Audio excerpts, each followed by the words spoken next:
तर शरद पवार यांनी देखील ट्विट करत श्रद्धांजली अर्पण केलेली आहे. पाहूयात. शिवसेनेचे ज्येष्ठ नेते, महाराष्ट्र राज्याचे माजी मुख्यमंत्री डॉक्टर मनोहर जोशी यांचं निधन अत्यंत दुःखद आहे. स्पष्टोक्ती आणि धडाडीने काम करण्याची वृत्ती या व्यक्तिगुणाने राजकीय वर्तुळात त्यांची ओळख होती.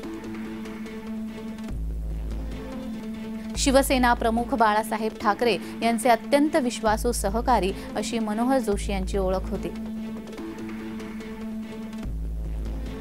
महाराष्ट्राचे मुख्यमंत्री पद भूषवताना त्यांनी सर्वांना सोबत घेऊन राज्याच्या विकासासाठी परिश्रम घेतले.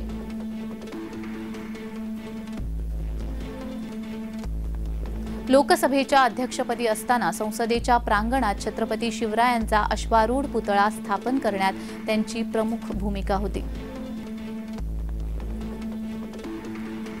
मी जोशी कुटुंबियांप्रती माझ्या संवेदना व्यक्त करतो असं ट्विट शरद पवार यांनी केलंय.